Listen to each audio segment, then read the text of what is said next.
Hello, friends. This is Dave Hurwitz, executive editor at ClassicsToday.com, here with the greatest recordings ever. And today, we're talking about that apocalyptic nightmare, Ravel's La Valse, the Waltz. Under that innocuous title, and in 12 minutes of inexpressibly luscious and decadent music, we have the entire collapse of Western civilization. I mean, remember, this was composed in the 1920s in the wake of the First World War. And it's an amazing work. It really is. It doesn't get the credit it deserves for being as powerful and disturbing as it really is, because it is powerful and it is really disturbing if you pay attention to what's going on. You know, Ravel depicts the gradual decline of Vienna, you know, Western civilization, the monarchy, the opulence, the beautiful, luscious artificiality of the whole thing. And it's steadily undermined and questioned and probed until at the end, all hell breaks loose. I mean, nuclear weaponry hadn't been invented when, you know, this piece was written. But boy, if the end isn't a nuclear conflagration, then I don't know what is. It's just a phenomenal piece. I mean, it's Mahlerian. I mean, it has this. It just ties up the entire history of the late 19th and first 2 decades of the 20th century in a neat little bow in 12 minutes. And so performances of La Valse, you know, you cannot be violent enough. You cannot, on the one hand, let me put it to you this way. Some performances just pull it all over the place. And that's not the point, because La Valse is a linear work. It has a linear narrative. And it's going somewhere, and you can't stop and start and push and pull and schmooze around with it too much at the beginning. It doesn't help it. It needs to have this rhythm that underpins the whole thing and that remains reasonably steady. I mean, there are some very slow moments and things where you can, you know, diddle the tempo, but some people think it's more authentic. I don't know what that means. You know, to really just drool all over it. And that's a big mistake, because it's not going to happen. It doesn't make its effect if it doesn't have that sense of energy, menace in rhythm from the very, very start. It's got to be there. It doesn't have to be too quick.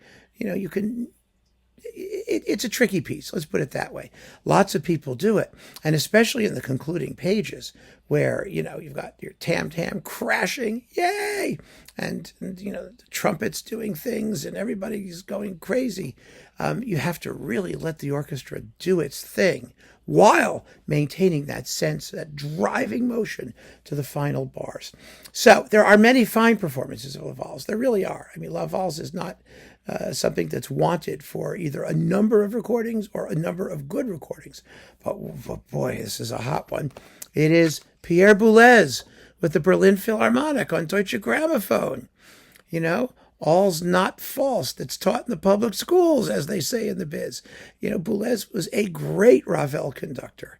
He really was. I mean, his own music owed a lot to Ravel, to its sense of clockwork precision, to its feeling for color and texture and timbre. I mean, you know, Boulez was not a line guy. He was a chord guy.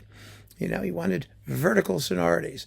And here he's got an orchestra. Wow. I mean, the Berlin Philharmonic playing at their best. His whole Ravel cycle in Berlin on DG was probably, arguably, the best thing he did. It's the best of Boulez's late conducting. It's fresh, it's exciting, it's gorgeously played. The orchestra was able to give him everything that he wanted and let him focus on the intensity and the meaning of the music. And this is really intense. You know, Boulez, of course, had a reputation as a cool fish. But remember, he was a guy who said, blow up all the opera houses. I mean, he had his, when he was young anyway, you know, he had his revolutionary side. And he was good at music that was expressing things like, you know, nihilistic horror. And this is a nihilistic horror performance. It's what you want, a nihilistic horror. especially at the very end. He doesn't move it too quickly, but he allows you to hear everything as it builds, and he presses forward constantly. So it takes a bit more than 13 minutes. Some of the more, flashy performances bring it in a little more than 12 minutes or so. But you never ever have the feeling that this is going slowly, or that anything isn't being given its full measure. That is, the dynamic range is huge, and the climaxes really explode, and he lets the orchestra loose in those final pages absolutely magnificently. I mean, it really does sound like the ultimate in destructive energy.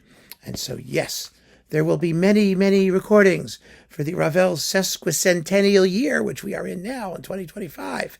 But this was recorded in 1995. Wow, 30 years ago? Could it possibly be? It blows my mind. It really does. It sounds absolutely fabulous. And my God, does it bring home the bacon. After this La Valse, the universe has been utterly demolished. And that's the way it ought to be. So keep on listening, friends. Thanks for joining me. Take care.